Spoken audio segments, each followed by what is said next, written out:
Kombinacija uspješno komplementarnih kultura na jednom krevetu ili u jednoj gredici omogućuje vam zdrav usjev.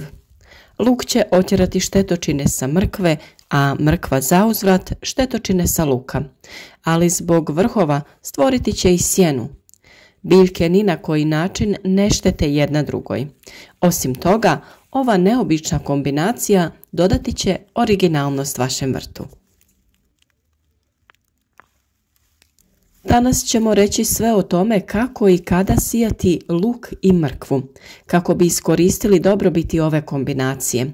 Za još savjeta o uzgoju biljaka zapratite naš kanal i budite u toku sa radovima.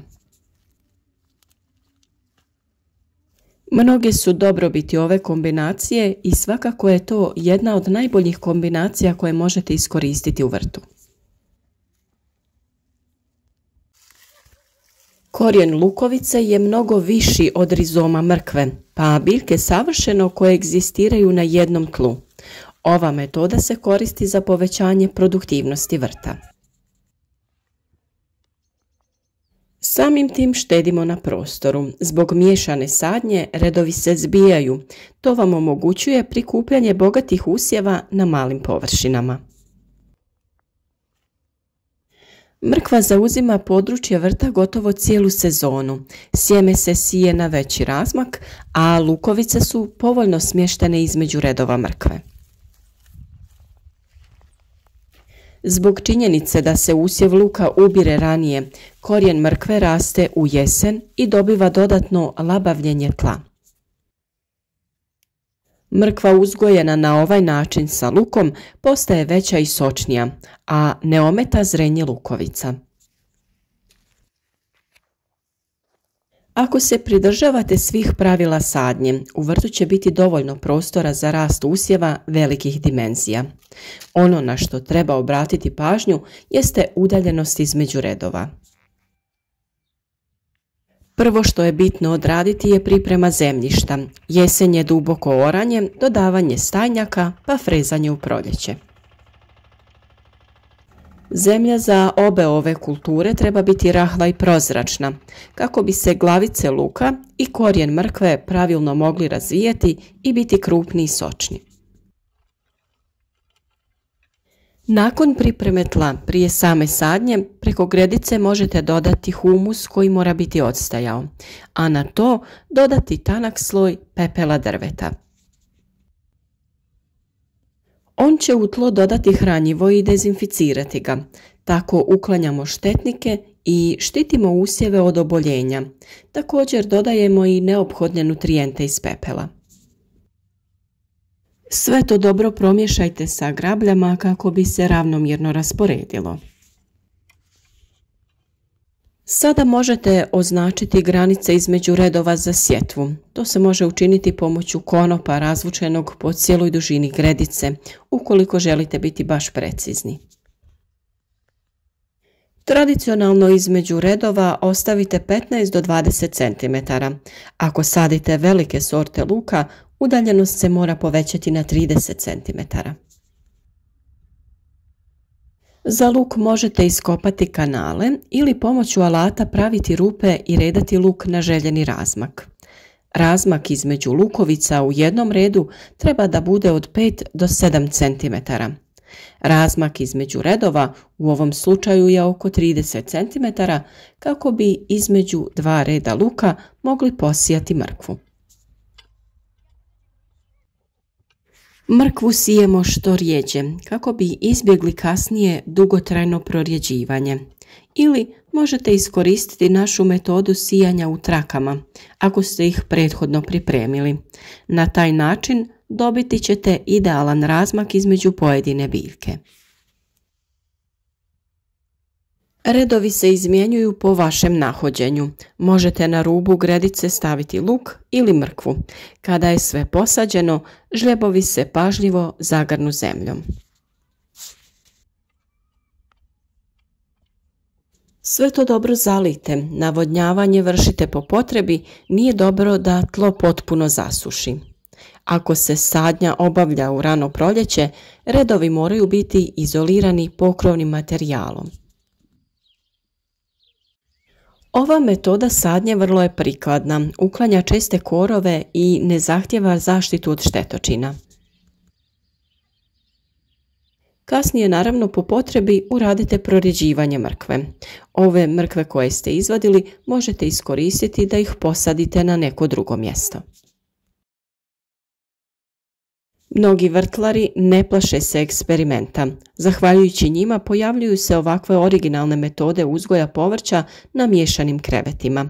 Glavna stvar je odabrati pravo povrće jer se svaka kultura međusobno ne slaže. Ali što se tiče usjeva luka i mrkve, oni su vrlo uspješni susjedi. Postoji nekoliko načina za ovakav uzgoj. Na primjer, sjemenke mrkve se mogu sijati gusto u neke brazde ili kanale i kasnije prorjeđivati. A mogu se sjemenke mrkve zalijepiti na trake od toalet papira i tako se spuštati duž napravljenog kanala. A kada se radi o sadnji luka, možete da redate lukovice u otkopane redove ili možete praviti rupe sa nekim alatom i jednostavno postavljati lukovice unutar rupe i lagano zagrnuti. Radi same usporedbe, možete različite metode odraditi u različitim gredicama u vrtu. To će vam pomoći da shvatite koja je opcija najbolja za određene uslove. Sjetva i jedne i druge kulture može se odraditi dosta rano. Mart i april su idealni, ali bolje je to odraditi što ranije jer su manje šanse da dođe do oboljenja i napada štetnika. Nakon pojave zelenih dijelova biljaka, jako je dobro odraditi malčiranje jer na taj način smanjujemo potrebu za zalijevanjem i uklanjanjem korova. Malč čuva vlagu i biljke tada bolje napreduju. Možete koristiti različite vrste malča, a najpogodnije su svježe pokošena trava i slama. Što se tiče prihrane, bitno je da je tlo bogato kalijem koji izravno utječe na kvalitetu i veličinu plodova, a u ovom slučaju glavice luka i korijena mrkve. Datumi berbe mrkve i luka su različiti. Lukovice sazrijevaju ranije pa se beru u julu. Mrkva ranih sorti bere se u augustu, a kasnije sorte u septembru. Prilikom sakupljanja luka rizomi mrkve ne pate jer se nalaze duboko u zemlji. Kada se sakupi luk, osloboditi će se prostor i sva vlaga će teći do rizoma mrkve. Berba luka doprinijet će rahljenju tla, pa će se tako obogatiti kisikom. Uz to tlo se može hraniti organskim tvarima. Neki vrtlari prakticiraju djelomičnu berbu, ne beru se sve lukovice, već postepeno. Omogućuju luku da raste i ostane u tlu do jeseni. Prema tome, mrkva se tokom rasta može i probiti. Prilikom vađenja mrkve tlo treba biti vlažno i tada neće biti potrebe za korištenjem alata. Ako je zemlja rahla, zreli usjev može se jednostavno izvući rukom. Prednosti ovih kombiniranih vrtnih redaka su mnoge. Prvo, ovo je korisno susjedstvo jer se međusobno štite od štetnika. Luk mrkvu štiti od mrkvine muhe, a mrkva luk od lukove muhe. Drugo, štedite na prostoru, a treće je estetska privlačnost vrta. Stvarno su mnogobrojne dobrobiti planiranja plodoreda i sadnje biljaka koje su komplementarne jedne kraj drugih.